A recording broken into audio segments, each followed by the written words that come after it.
Dear Mr. President. Dear Mr. President. Dear Mr. President. Dear Mr. President. Dear Mr. President. Mr. President. You have said it yourself that we need to get serious about education. You've said that countries that out-educate us today are going to out-compete us tomorrow. Well, they are going to out-educate us if class sizes keep growing. According to 2012 data, the average class size in the United States is 25 students. However, many researchers have discovered that the ideal class size is 17 students. That's the difference of 8 students. The teacher's attention further divided in 8 different ways. We can't afford to sacrifice the quality of our education.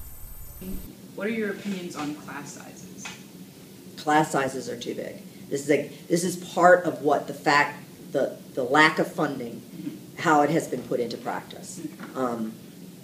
The class sizes are too big. I mean, it just limits what the teacher can do. It limits what the students can do, how much attention they have. The thin amount of resources are spread even thinner. I cannot get to everybody, and it's very frustrating for me. I'll get to a student, maybe he's the 8th one in line waiting for help, and by the time I get to that student, he's still on number 1. Whereas a few other students have gone past that or finished the worksheet. So if there are too many people that need one-on-one attention, even on a worksheet or a new lesson, it is very difficult for me to spread myself thin to help everyone out. I was in a room with kids that was a science lab where kids were in there like sardines. All you have to do is go to a local school and you see the effects of the budget cuts and why the Congress, why the Senate blocked the bill last week, I don't understand. As of 2010, 35 states had created laws restricting class size. As the economy faltered, these states relaxed, or in some cases completely removed these laws to cut expenses for the state budget. This action will hinder our education system. Research studies done by many states, including Tennessee, Wisconsin, and New York, have shown that as class size drops, student achievement rises. Students placed in smaller classes, 13 to 17 students, continue to improve and learn when later placed in larger classes, 22 to 25 students, and students who were in larger classes consistently didn't perform as well in comparison. When there are so many kids in a classroom, it's really overwhelming and hectic, and I think the teacher has a hard time controlling the kids. I think that when classes are too large, that certain students, including myself, can't get the attention that we need from a teacher, especially if me or some other student is really having trouble with this subject being taught. At the beginning of the year, one of my classes had 24 students and 26 desks. We filled those desks, and over the course of the year, brought more and more desks into the classroom. And I'm just wondering, when is this going to stop? In schools where many of the students come from poverty, it is crucial for the students to have a more individualized approach for their education. Large class sizes prevent this opportunity for those students. These students may not get academic help at home, and without the focus of their teacher, they could fall through the cracks and not receive the education they deserve. So when we look at Title I schools, we're talking about schools and districts with a high percentage of students who come from low-income families. And what specific challenges do those schools face that are different from what other schools deal with? Well, disadvantaged children can be, more expensive to educate. They, their parents may not have, for instance, been able to afford high-quality preschool programs for them, so they may start school a little bit behind. So the point of Title I was sort of to close that achievement gap between these low-income students and their more advantaged peers. The school that I work as a 6th grade math teacher draws students from lower economic backgrounds. And not only that, we also have students who are English as a second language learners.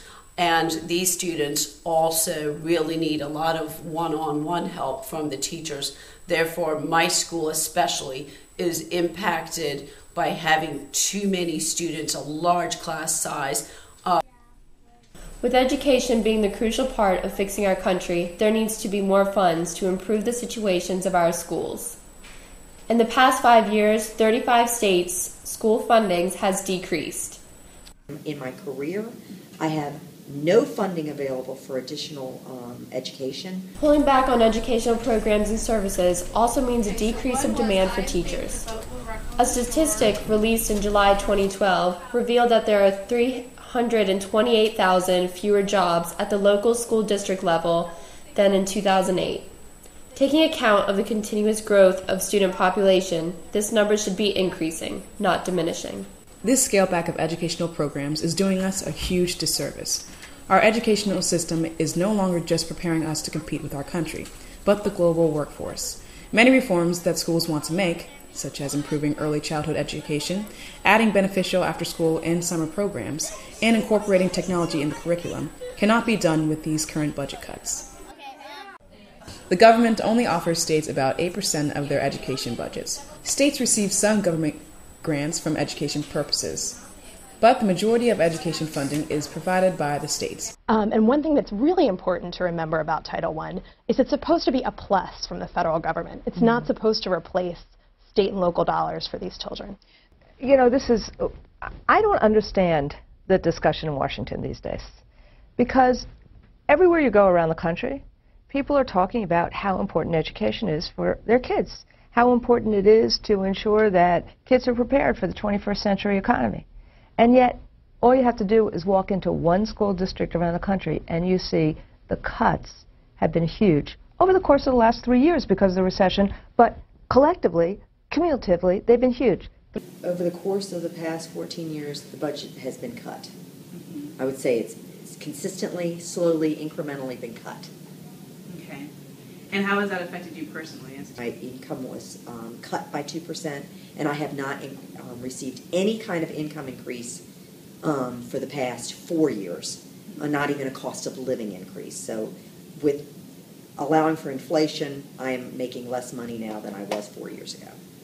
It's difficult for everybody that's involved in the process, and the quality of education is suffering.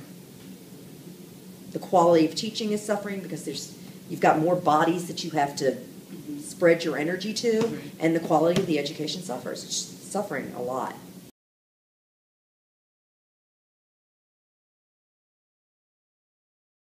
Smaller the class size, the more attention we can give these students that they really deserve. Students get to know each other better. They get to have an intimate relationship with each other in the classroom on a day-to-day basis, and so they're going to be more likely to engage in a conversation. But when you've got 30 or 32 or 33 bodies stuffed in a room, it's just a completely different dynamic. Dear Mr. President, we need to make education a priority no matter the cost. Thank you for watching.